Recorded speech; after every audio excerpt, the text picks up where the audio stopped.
What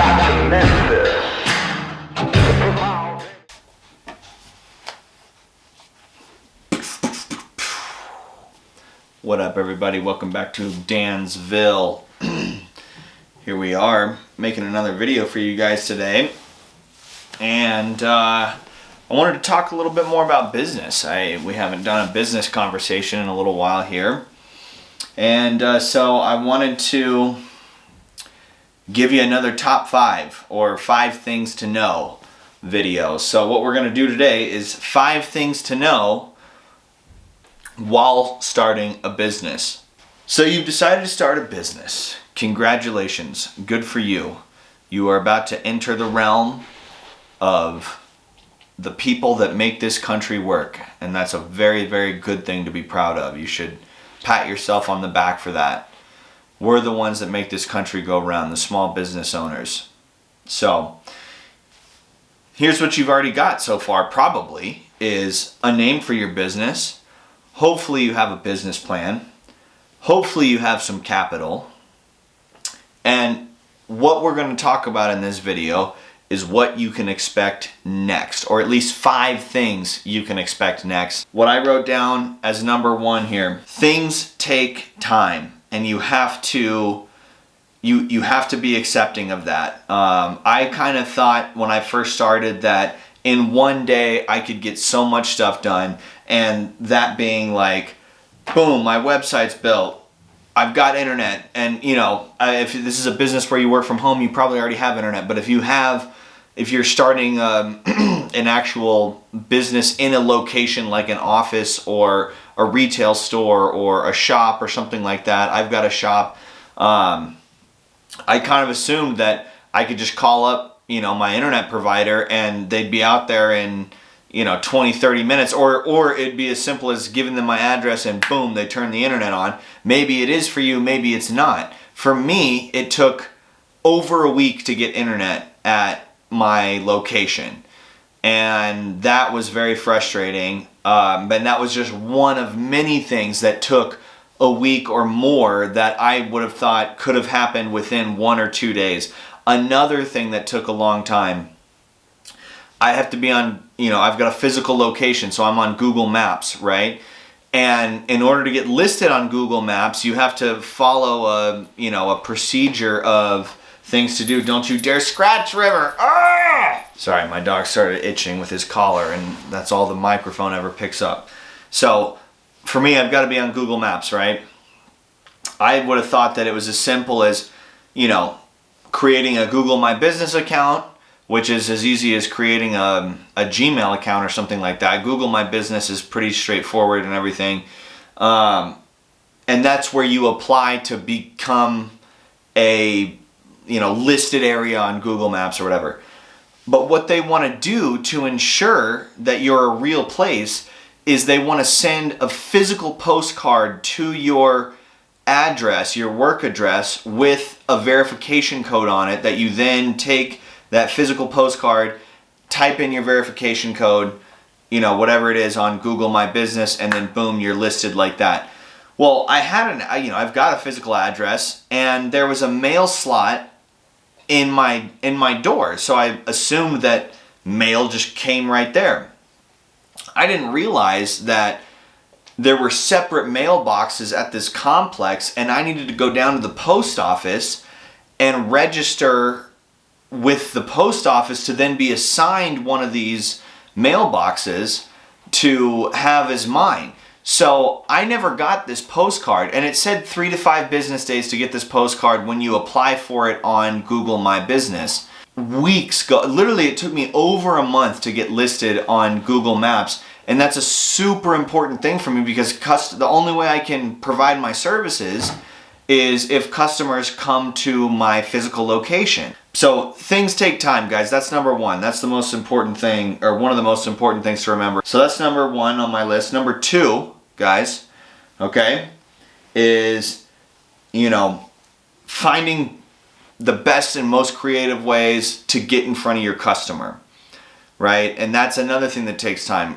Ads. Are we doing digital ads? Are we doing old school, mailer flyers? Are you doing billboards? Are you doing bus stops? Are you doing, park benches? Whatever it is, find ways that you need to get in front of your customer. You may even think you've got all that mapped out, which you should have mapped out in your business plan for sure, but you need to know that there's always another way to get in front of your customer. And when you're starting out and you need customers to come in and get the business rolling, maybe you need to go knock doors. If you've got a pest control business, you should be out there knocking doors. If you've got some sort of online business, you need to figure out different ways to weasel into your customers' daily online life, whether that's Facebook ads, Instagram ads, Google ads, something like that. There's all sorts of avenues of getting in front of your customer, and the more creative ways you can find to do that, the quicker that customers are going to be coming in the door. So that's number 2, guys. Creative ways to get in front of your customers. Okay? Number 3, what do we got here?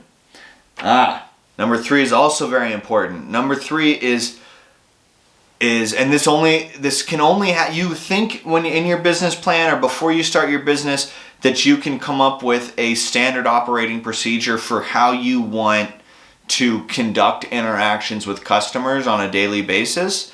So whether you've got a service business or a product-based business where you're providing actual physical goods like clothing or widgets or parts or whatever it is, you need to have a streamlined way to start a customer at A and end them at Z.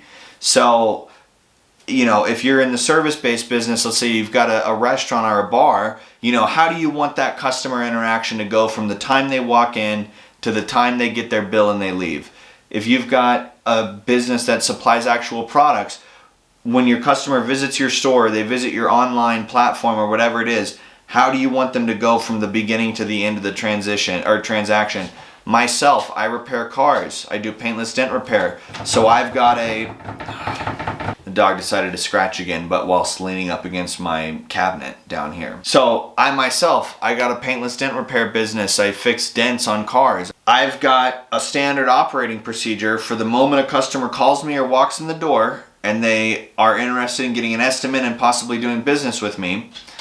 I have, ways of handling that situation. If it's a phone call, boom, it's almost like one of those flow charts where it's like, do you want to do this? Yes. And then there's 4 arrows splitting off. Well, how bad do you want to do it? Do you want to do it not that badly? Is it something you really need to do? And then there's more, you've got to have these kind of flow charts, whether they're actually written down. It's helpful to have them written down, especially if you have employees and you need everybody to understand the process. They definitely need to be written down. Coming up with a standard operating procedure is number 3. And that is super important. And that's something that's always going to be evolving, guys. Okay? When I first started out, I thought, okay, here's the best way to do it. When a customer comes in or a customer calls, I'm going to do A, B, and C, and I'm going to finish it up with X, Y, and Z. Well, it turns out that, for one particular type of customer, the best way is to actually start with, not A, B, and C, but D, E, and F, and then ending them with, L, M, N, or something like that. I'm constantly tweaking my flow of a transaction to make it as easy for me to operate under and as smooth and efficient to the customer to have the experience of. So number 3, coming up with your standard operating procedure of how you want your transactions to go. Number 4, this is another thing that should also be in your business plan. Guys, the business plan is so important. I can't stress that enough. It's something that you want to have. You might think it's such a lame old school formality, but it really can be kind of a map to you when you're even years into your business. If you're kind of losing track of where you are or whatever, you can go back and look at that business plan, and it should be a guide, a continuous, a northern star, so to speak, to keep guiding you through the overall life cycle of the business. So figuring out number 4, guys, figuring out ways to stand out or to be different than your competitors.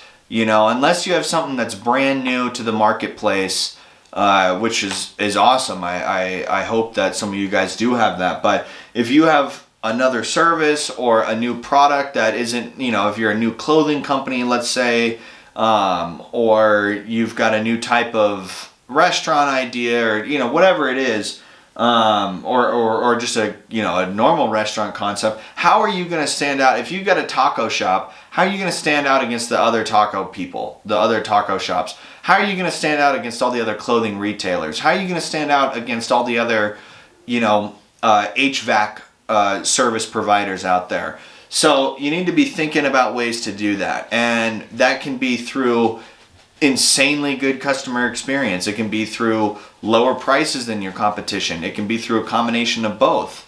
But that's another thing that's going to constantly be changing. Is you're out there, you're constantly in a match against your competition, right? Whether it's a tennis match or a golf match or something like that, where boom, one person makes a move, they get a point ahead, and then you have to counter that move to get another point ahead. Whatever it is, that's something you've always got to be messing with too, is how can I continuously stand out to my customers in front of my competition? How can I be better? How can I offer the best prices? How can I make the best experience possible for the customer and make them want to continue to come back, time after time, week after week, whatever type of business you've got. If you've got a weekly or a monthly business, some of the monthly businesses out there might be subscription style businesses like a chiropractor, or a laser hair removal, or something like that, where your customers are paying X amount a month and they're coming to you once a month or whatever it is. How are you gonna make sure that you're the one that all the customers are going to? Okay, and that's number 4 on this list. How are we gonna stand out? How are we gonna be better? How are we gonna be different? How are we going to be memorable? Be more memorable. That's what it comes down to, is be more memorable. Number 5, okay? This is the last one.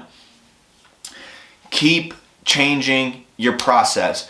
Find the things that work and keep them, and the stuff that doesn't work, rotate through it. Don't be married to something that doesn't keep working just because you think it's right. If you have an employee that says, "Hey, look, I think we could do this better. I think we could streamline this process a little bit better. I think if we change the lighting up, it would make this part of the store look brighter and customers would gravitate towards that there." Don't be married to ideas that aren't necessarily working. Keep tweaking, keep getting better. It's there's a term in Japanese called, I believe it's Japanese, kaizen, which is constant, continuous improvement every single day. That's actually a method of production that Toyota includes in their business philosophy is this Kaizen philosophy, which is, if anybody can see a way to do something better, it doesn't matter if you're the janitor at one of the Toyota plants. All you're in charge of doing is making sure there's no goddamn oil on the ground that make their line employees slip. If you find a way to do something better and you bring it up to the higher ups, they listen. They incorporate those ideas into their overall business philosophy and their production. They include that. So if you're a lineman at Toyota and you say, "You know what, man, I think it'd be faster and also more efficient and better for the vehicle if we put the tires on here instead of over there, and then we can get an idea of what the vehicle, how it sits on its chassis before, whatever it is." And the higher ups at Toyota, they're like, "Okay, yeah, if you think that's good, everybody else think that's okay, we're gonna do that." And that's why Toyotas are some of the best vehicles on the market right now, is because they are constantly looking for ways to improve their process. Don't get complacent. Don't get stuck in your ways. If you are doing something over and over again and it's not working, change it. That's the definition of insanity. Okay? So 5 things. Let's do them one more time real quick. Just the headlines. Number 1, things take time. Remember, it takes time to set up all your structures of the business, the internet, the location on Google, your website, all that stuff. Things take time. That's number 1, okay? Number 2, getting in front of your customers. How are you going to be creative in terms of getting your customers to notice you? Number 2. Number 3, coming up with your standard operating procedure. What's that flow going to look like from A to Z? How are you going to navigate your customer through your business and through a transaction in the best simplest, most beneficial way to all the parties involved. Number 3, guys. Number 4, how do you want to stand out and be memorable? What are you going to do in terms of your customer experience that's going to keep them coming back? That's number 4. Okay, number 5, last one. It's okay to change the process. You have to be willing to change the process. All right? That's all we got for you guys today, folks. I know it's a quick video. It's a one-take video. I'm just sitting here kind of spitballing from my notebook. It's a daunting task starting a business. It's an awesome task. It's the hardest, most rewarding, most beautiful thing I've ever done in my life. And it's worth it. If you think that you're going to have a good product and have a good service, I say you should go for it. And these are 5 things that I think if you listen to all of these and you write some notes down about them and you're about to jump into business for yourself, I think these are all 5 things that are really going to help you. And I really appreciate you guys listening to this video. I hope you guys took something good away from this. I hope you learned something. If you did, please hit the like button. Please subscribe. That really helps us out. We're trying to grow the channel a little bit. And we'll see you guys on the next one. Take care.